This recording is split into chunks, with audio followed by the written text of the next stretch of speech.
Hey guys, welcome to the Daily Bits. I'm glad you're here, glad you're stopping by. You guys know I'm a gamer. You guys know that before you guys hopped on my channel, before I started covering frauditors, I was a failed YouTube gamer. There we go, I finally got that right. Yeah, I used to make a lot of videos about video games, and I got into Pokemon, and then I'm into frauditing and mental health stuff. Mental health was always on the channel. Mental health and gaming. I don't do a lot of gaming videos anymore.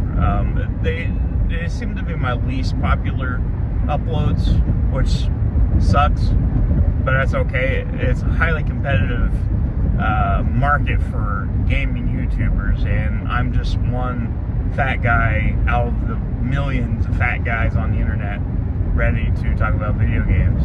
So nothing really separates me from them. But anyways, I used to watch this creator. His name was Dreamcast Guy. Now, there's a lot of people who don't like Dreamcast Guy, and I understand. There for a while, I liked him. I thought he was quirky. I thought he was kind of funny. I knew he was a little bit misguided and cringe, but I kind of stood with him. I was like, you know what, you're not too bad. Just like I did with Boogie. Like, I liked his content, and like I loved him as a person. I thought he was a good person. And then they both turn out to be kind of pieces of shit. Especially Dreamcast Guy and Boogie. They're not good people. And I'm not trying to dogpile on this, but they're just not good people. If you watch Dreamcast Guy's content on YouTube and compare it to the way he is on stream, and I get it. A lot of people want to have different personas from their YouTube channel and streaming. And you know, whenever on my channel, I try not to be a different person on stream. I try to be the same person you're seeing in my videos. I don't want to be different just because I'm on a different platform. Doesn't make a lot of sense. It's not very good. Because, I mean, if you're a person that likes my YouTube content, and you're like, oh, I'll go watch his streams, and I'm an asshole, like a bigger asshole than I actually am, you're probably going to want to tune out. You're probably like, well, I followed this guy because I liked him for how he was, not how he is in this live stream. Dreamcast Guy is really biased when it comes to certain console manufacturers. There used to be this thing back in the day called the System Wars. I used to be a part of it. Like, you had the Console Wars. I used to be on this forum on GameSpot. It's called System Wars. You had things like NeoGAF and stuff like that, where people constantly battled it out. They're like, Sony's better, Xbox is better, Nintendo's better. And it was always this hateful troll fest, like, and people took it really seriously. Like, they took it seriously. Like, if you're a PlayStation fanboy and your friend was like, oh, I'm gonna buy Halo on the Xbox. Well, fuck you, you're not my friend anymore. You deserve to die or something. Like, dude, it's just a game. It's a game. It's a gaming system made by $1 billion corporation. And I used to be bad at that. I used to be all about it. I was like I even made a play like in college about it. And anyways, you get older and you're like, you know, it's kind of stupid. Why don't you just be a gamer and enjoy everything instead of being on some kind of alliance with you know, $1 billion industry like that doesn't care about you? Like, just play the fucking game and enjoy the art. Dreamcast Guy, he's very biased when it comes to PlayStation. Like, he deep throats PlayStation like all the time. And there's a lot of videos that you can watch it and it proves it. Like, you don't have to go too far.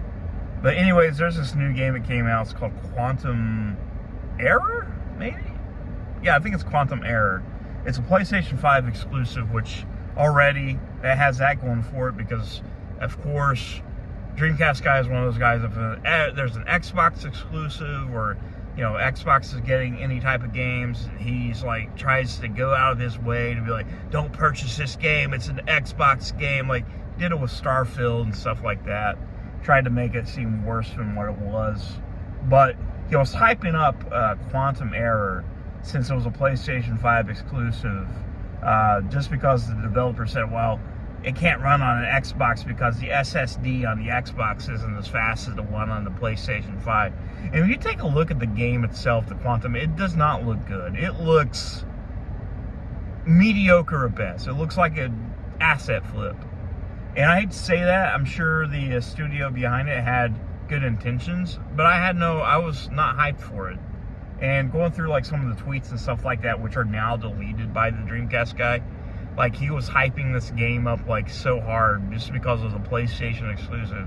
And when the game came out, once the game started receiving backlash and bad reviews, he hopped on that train and changed his mind. He's like, oh, this is the worst game I ever played on the PlayStation 5, and anybody that buys it after watching this video, I feel like a failure. Dude, you literally campaigned for this game. You was like deep throating this game all the way in, as deep as it goes. I think that was when the game went gold, he sent a tweet, said, let's go, like it's such a big accomplishment.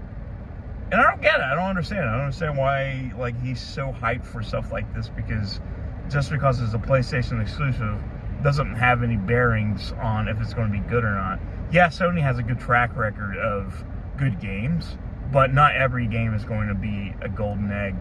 It's just the way it is. But I just kind of wish Dreamcast guy was more, I guess authentic or truthful. Is that the word we're using now? Truthful. I wish he was more honest when he talks about gaming, as well as his stances on things. And we're going to be making a bigger video about this, just kind of break down some things. But right now, like, I just wanted to talk about this video I was watching earlier about it. So anyways, I love you guys. I'll see you soon.